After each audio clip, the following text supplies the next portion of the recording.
तीसरी कक्षा के मेरे सभी प्यारे बच्चों, आप सभी को मेरा नमस्कार है और मैं हूं आपकी हिंदी की अध्यापिका गीता कार्की।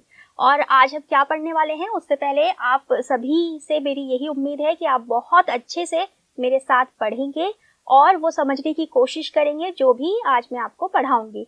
और आप सभी बच्चे बहुत स्वस्थ हो, हृष्ट-पुष्ट हो, यही मेरी कामना है। चलिए तो बच्चों, आज क्या पढ़ाने वाली हूँ मैं आज मैं आपको पढ़ाने वाली हूँ एक बहुत ही खूबसूरत कविता जिसका नाम है अधिकार, और वो आपका पहला अध्याय है हिंदी का और पेज नंबर 5 पर है। तो सभी बच्चे अपनी पुस्तक में पेज नंबर 5 निकाल कर रखेंगे और मेरे साथ कविता को खुद भी पढ़ेंगे, पढ़ने की कोशिश करेंगे। तो बच्चों, हम क्या पढ़ेंगे आज हम पढ़ेंगे आपकी हिंदी की पुस्तक में से अध्याय 1। आप सब भी अपनी पुस्तक में देखेंगे। अध्याय 1 आपका है पृष्ठ नंबर 5 में। ठीक है बच्चों, आप सब भी वहां देखेंगे। और कविता का आपकी नाम क्या है? अधिकार। ये एक बहुत खूबसूरत कविता है जिसे आप आज मेरे साथ पढ़ेंगे। और इस कविता को लिखा किसने है बच्चों? लिखा है महादेवी वर्मा जी ने। महादेवी वर्मा जी हमारे भारत देश की बहुत ही अच्छी और जानी मानी कवित्री हैं, महादेवी वर्मा। ठीक है बच्चों, छोटी सी एक बात मैं आपको बता देती हूँ बच्चों कि आप हमेशा ना जब भी कोई कविता पढ़ते हैं तो वो किसने लिखी है ये जरूर ध्यान में रखा कीजिए। अभी से आप अपनी आदत बना लीजिए कि आपको कविता के जो लेखक हैं उनका नाम भी पढ़ना है, याद रखना है, क्योंकि आगे की कक्षाओं में आपके लिए बहुत जरूरी होगा कि आपको कवि का नाम भी पता होना चाहिए। ठीक है बच्चों, तो ये कविता छोटा सा मैं आपको बता दूं कि अधिकार क्या होता है। अधिकार के बारे में मैं आपको बता दूं। अधिकार का मतलब क्या है बच्चों, आप जानते ही होंगे। अधिकार यानी आपका किसी चीज पर हक होना। जैसे आपकी खुद की कोई वस्तु हो, कोई भी चीज हो जिस पर आप ही का हक है, आप ही का नाम है, कोई और आपसे उसे बिना पूछे नहीं ले सकता, नहीं इस्तेमाल कर सकता, तो वो आपका अधिकार होता है उस वस्तु पर या अपने आप पर या अपने नाम पर, तो उसे हम अधिकार कहते हैं। कुछ इसी तरह की कविता है ये। तो चलिए बच्चों, मैं आपको सबसे पहले ये कविता सुनाती हूँ और आप सब बहुत प्यार से इसे सुने और समझने की कोशिश करें। ठीक है। वे मुस्काते फूल नहीं, वे मुस्काते फूल नहीं, जिनको आता है मुरझाना। वे मुस्काते फूल नहीं, जिनको आता है मुरझाना। वे तारों के दीप नहीं, जिनको भाता है बुझ जाना। वे तारों के दीप नहीं, जिनको भाता है बुझ जाना। आगे की पंक्तियों में क्या है बच्चों? आगे की पंक्तियों में है वे नीलम के मेघ नहीं, जिनको है घुल जाने की चाह। वे नीलम के मेघ नहीं, जिनको है घुल जाने की चाह। वह अनंत ऋतुराज नहीं, वह अनंत ऋतुराज नहीं, जिसने देखी जाने की चाह। जिसने देखी जाने की चाह। ठीक है बच्चों, यहाँ तक आपने पंक्तियां मेरे साथ पढ़ी होंगी, मैं इसी उम्मीद में हूँ। और आगे की भी पंक्तियां आप मेरे साथ पढ़ेंगे। और क्या कहती है आगे की पंक्तियां? वे सोने से नयन नहीं, वे सोने से नयन नहीं, जिनमें बनते आंसू मोती। जिनमें बनते आंसू मोती। वे प्राणों की सेज नहीं, वे प्राणों की सेज नहीं, जिनमें बेसुध पीड़ा सोती। जिनमें बेसुध पीड़ा सोती। तो बच्चों, ये है हमारी पूरी कविता अधिकार, जिसे महादेवी वर्मा जी ने लिखा है। और ये पंक्तियां क्या कहती हैं, इनका क्या अर्थ है, वो मैं आपको आगे समझाऊंगी। तो बच्चों, आपको कविता बहुत पसंद आई हो, ये मैं मानती हूँ। आपको और भी ज्यादा पसंद आएगी जब आप इसके अर्थ को समझेंगे। और आप इसके अर्थ को बहुत ध्यान से समझना, क्योंकि अगर मैं आपसे कोई भी प्रश्न करूंगी तो वो आपको तभी तो समझ में आएगा ना, तभी तो आप उसका उत्तर दे पाओगे। तो चलिए हम सबसे पहले कविता के शुरू की पंक्तियों को समझने की कोशिश करते हैं। क्या है बच्चों पहले लाइंस? आप मेरे साथ गा सकते हैं साथ में। वे मुस्काते फूल नहीं, फूल तो आप सभी को बहुत पसंद है, आप सभी को पता है फूल क्या होते हैं। वे मुस्काते फूल नहीं, जिनको आता है मुरझाना। जिनको आता है मुरझाना। मुरझाने का मतलब क्या होता है बच्चों? मुरझाना यानी कि देखो, आपने फूल देखे होंगे, वो बड़े खिले खिले से होते हैं, है ना, बड़े सुंदर से लगते हैं, लेकिन जब वो मुरझाने लगते हैं यानी खत्म होने लगते हैं तो हम क्या कहते हैं कि ये फूल मुरझा गया है। तो यहाँ दो पंक्तियों में क्या कहा गया है बच्चों कि फूल तो मुस्कुराते हैं, फूल हमेशा खिले हुए जो फूल होते हैं वो हमें हमेशा मुस्कुराते हुए नजर आते हैं, खिले हुए नजर आते हैं और ये फूलों का अधिकार है। फूलों को ये अधिकार मिला है भगवान की तरफ से कि उन्हें खिलना है, उन्हें रंग बिखेरने हैं, खुशबू बिखेरनी है। लेकिन साथ ही जो फूल खिलते हैं उन्हें कभी ना कभी मुरझाना भी होता है।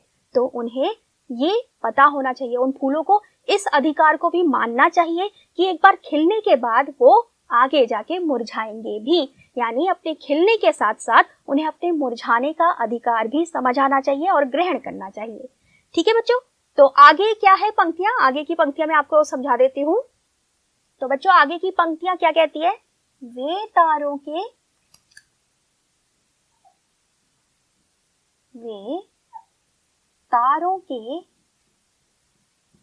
तारे क्या होते हैं बच्चों, तारे वो जो घर में हमारे आप टीवी जिससे जोड़ते हैं वो वाली तारे नहीं है ये, ठीक है, ये तारे हैं जो आसमान में चमकते हैं, आपको बहुत अच्छे लगते हैं वो तारे। वे तारों के दीप नहीं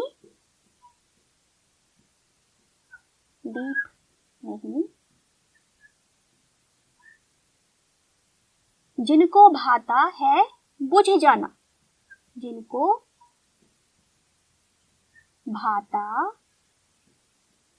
भाता यानी अच्छा लगना। ठीक है बच्चों, भाता यानी क्या होता है, बुझ जाना, वो सॉरी, भाता का मतलब होता है अच्छा लगना। कोई बात आपको अच्छी लगती है तो हम उसको कह सकते हैं कि हमें भाती है वो चीज। जिनको भाता है बुझ जाना।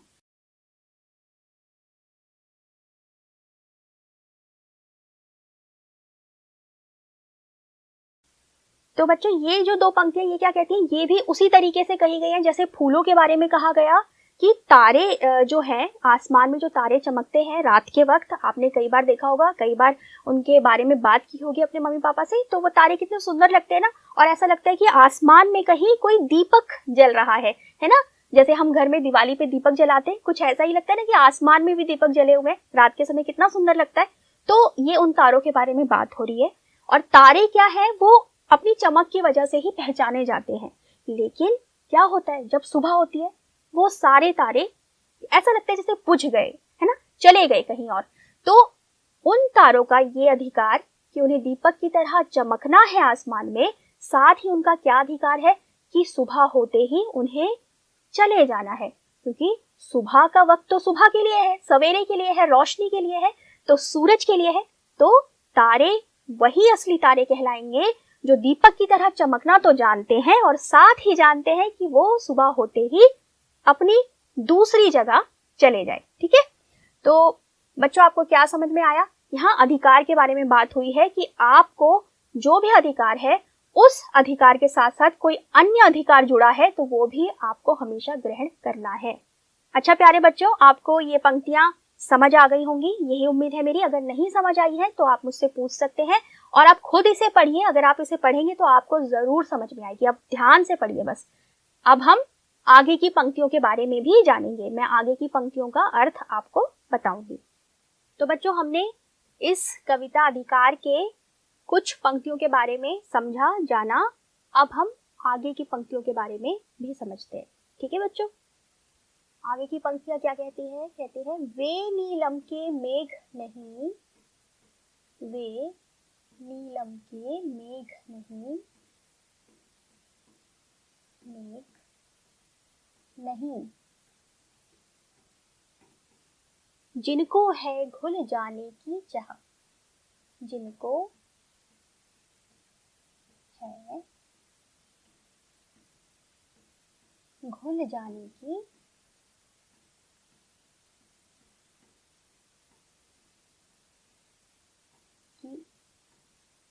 चाह। वे नीलम के मेघ नहीं, नहीं जिनको है घुल जाने की चाह। तो बच्चों मेघ क्या होता है, मेघ होता है बादल। जब बारिश होने वाली है, जब बारिश होने वाली होती है तो आसमान में बादल छा जाते हैं ना, उनको हम हिंदी में मेघ भी कहते हैं। तो मेघ का मतलब है बादल। आगे क्या है पंक्ति में देखिए, वे अनंत ऋतुराज नहीं, वह अनंत ऋतुराज नहीं, ऋतुराज नहीं, जिसने देखी जाने की चाह, जिसने देखी जाने की चाह।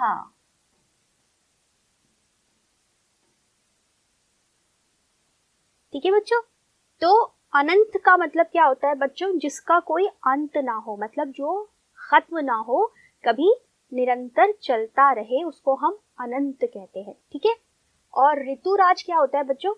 ऋतुराज यानी कि हमारे भारत में कई प्रकार की ऋतुएं आती हैं, तो उन ऋतुओं का यानी कि उन मौसम, जो ऋतुएं होती है मौसम, उन मौसम का जो राजा होता है उसको कहते हैं ऋतुराज, यानी ऋतुओं का यानी मौसमों का राजा। तो वो क्या कहलाता है? ऋतुराज। और वो क्या है? हमारे यहाँ कितने प्रकार की ऋतुएं होती है बच्चों? देखो, सर्दी, गर्मी, बरसात, पतझड़ और बसंत, यानी 5 तरह की ऋतुएं हमारे भारतवर्ष में देखी जाती है। और जो बसंत ऋतु होती है, जब सब जगह हरियाली छाई होती है, बहुत सुंदर सुंदर मौसम होता है वो, क्योंकि उस समय क्या होता है कि फूल जो होते हैं वो खिले हुए होते हैं और चारों ओर जो है हरियाली छाई होती है, तो बहुत अच्छा लगता है। इसीलिए भारत में बसंत ऋतु को ऋतुओं का राजा कहा जाता है। तो यहाँ बसंत ऋतु के बारे में बात हो रही है। ठीक है, अब हम इस पूरी पंक्तियों के अर्थ को समझते हैं। वे नीलम के मेघ नहीं, नहीं जिनको है घुल जाने की चाह। मतलब बच्चों, मेघ कैसे भी हो, कितना ही उनमें पानी भरा हो, बादलों में पानी भरा होता है, वही जब बहता है, जब आसमान से बादल फटता है और पानी नीचे आता है तो बारिश होती है। लेकिन अगर मेघ कह दे कि भाई मुझे तो बस बादल बन के ही रहना है, मुझे बरसना ही नहीं है, मैं घुलना ही नहीं चाहता, तो फिर वो किस काम का बादल? इसीलिए हम ऐसे बादल को जो औरों के लिए बरसना ना चाहे उसे मेघ नहीं कहेंगे। इसलिए जब एक बादल है, उस बादल के अंदर बादल बनने के साथ साथ इस बात की चाह भी होनी चाहिए कि वो घुलेगा, बहेगा। आगे कहा गया है, वह अनंत ऋतुराज नहीं, नहीं जिसने देखी जाने की चाह। मतलब हर ऋतु आती है और जाती है, कभी नया मौसम आता है। अगर एक मौसम आने के बाद नहीं जाएगा तो दूसरा मौसम कैसे आएगा? इसीलिए कहा गया है कि अगर ऋतुराज कहता है कि नहीं, मैं तो हमेशा रहना चाहता हूँ क्योंकि मैं ऋतुओं का राजा हूँ, तो वो ऋतुराज नहीं कहलाएगा, क्योंकि वो औरों के बारे में नहीं सोच रहा है। इसलिए एक राजा को, वो चाहे मौसम का राजा हो, वो कैसा भी हो, हमेशा अपने अलावा औरों के बारे में भी सोचना चाहिए। ठीक है बच्चों, चलिए अब हम आगे की पंक्तियों के बारे में समझेंगे। तो बच्चों, ये 4 पंक्तियों का अर्थ आपने समझ लिया होगा। अब हम आगे की 4 पंक्तियों की ओर बढ़ते हैं। ठीक है, वे सूने से नयन नहीं, वे सूने से नयन नहीं,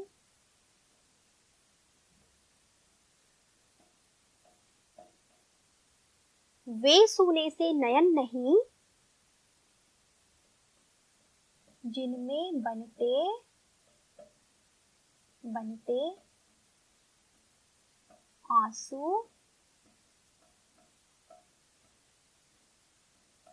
मोती।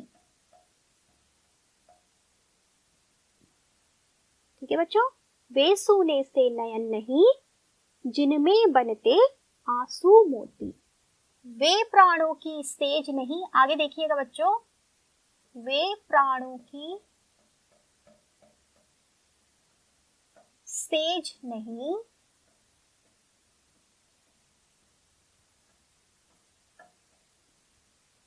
जिनमें बेसुध, जिनमें बेसुध पीड़ा सोती।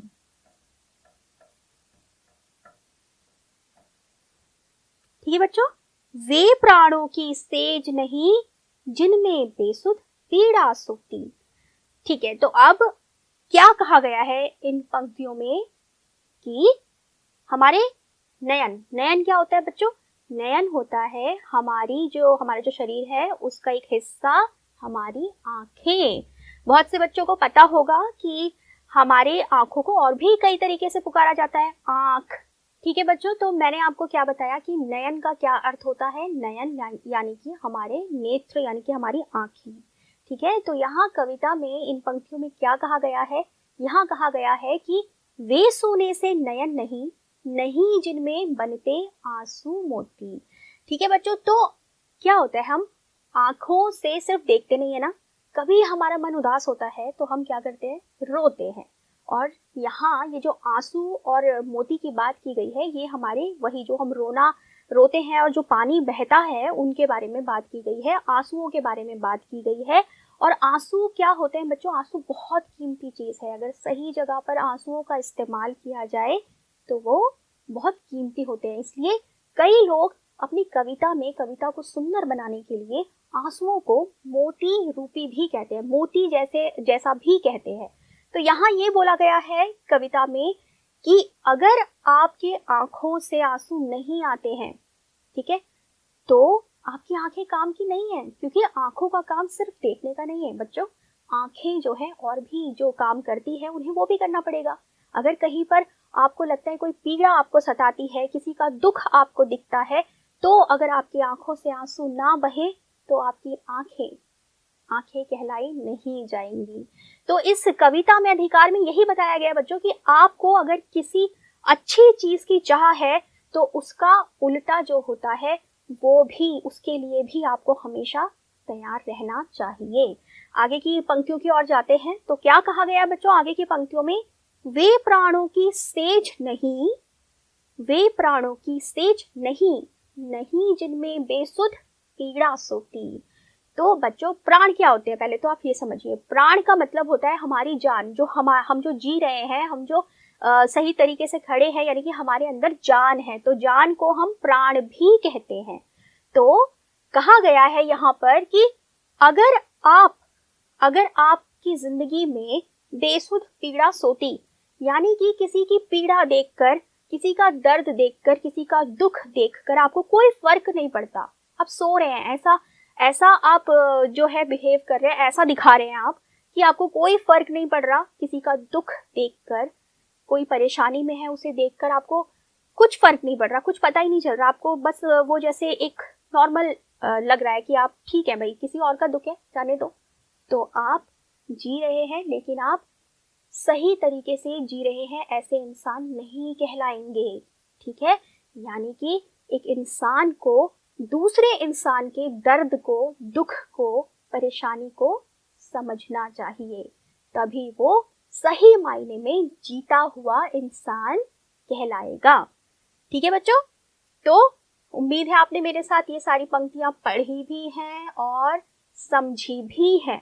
तो अब आप क्या करेंगे?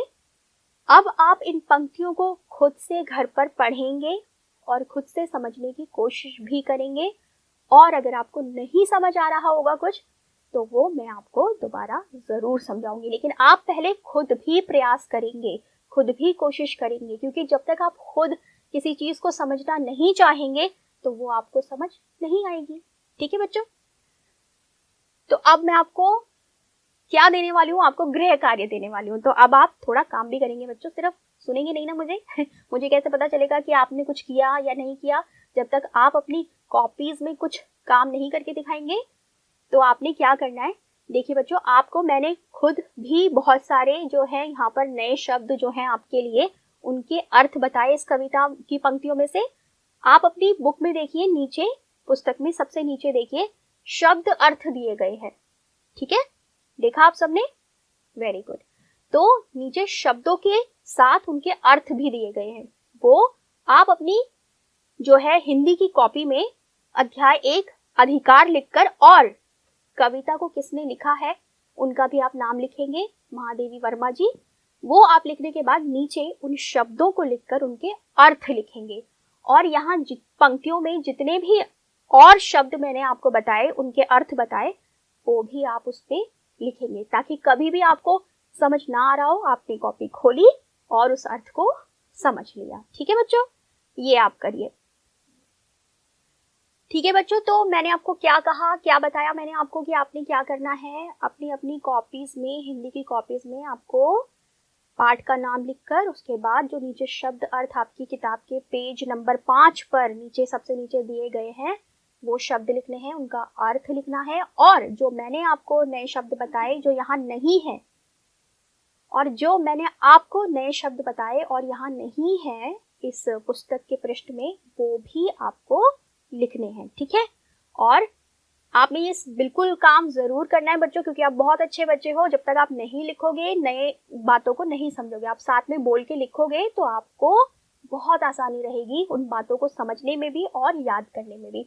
और आपका ये काम चेक भी होगा, जो आपको अच्छे अच्छे मार्क्स भी दिलवाएगा। इसलिए हमेशा अपनी कॉपी में अपने काम को अच्छे से करिए, बहुत तरीके से कीजिए, सुंदर सुंदर कीजिए। ठीक है, और आप क्या करोगे बच्चों, और इसके अलावा आप ना इस कविता को याद करने की कोशिश कीजिए। जितनी भी पंक्तियां आपको याद हुई हैं, बहुत अच्छी बात है, जितनी भी हुई आपने कोशिश की है, आप उन पंक्तियों को अपने घर में जो आपके परिवार के अन्य सदस्य हैं, मेंबर्स हैं, उनको आप ये कविता सुनाना, जितनी भी पंक्तियां आपको याद है। ठीक है, आप अपनी वीडियो बना सकते हैं, छोटी सी पंक्तियां पढ़ते हुए, सुनाते हुए। आप मतलब कहने का ये है कि आप इस पंक्तियों को, इस कविता को खुशी खुशी महसूस कीजिए, बोलिए और एंजॉय कीजिए। ठीक है बच्चों, तो आज हमने क्या पढ़ा, कविता अधिकार के बारे में, जहां हमें बताया गया है कि दुनिया में कोई भी वस्तु है या हम हैं, इंसान है, कोई भी है, प्रकृति में जितनी भी चीजें हैं, उन सबके पास कुछ अधिकार होते हैं, उनका कुछ काम होता है। ठीक है, तो वो जिस काम के लिए बने हैं उन्हें उस काम को जरूर करना चाहिए, उस काम से परे नहीं जाना चाहिए। उन्हें ये नहीं सोचना चाहिए कि हम ये काम नहीं करेंगे। जो उनका अपना काम है वो जब तक उसे नहीं करते, वो सही मायने में उन सब बातों का अधिकार नहीं रखते जो उन्हें मिला है। ठीक है बच्चों, तो नेक्स्ट क्लास में, अगली कक्षा में मैं आपसे फिर से मिलूंगी और कुछ नई बातें आपको बताऊंगी, समझाऊंगी। कोशिश करूंगी कि आप बहुत इंजॉय करके, मजे लेकर वो पढ़ें और समझें। तब तक आपको जो बताया गया आप वो करेंगे। ठीक है।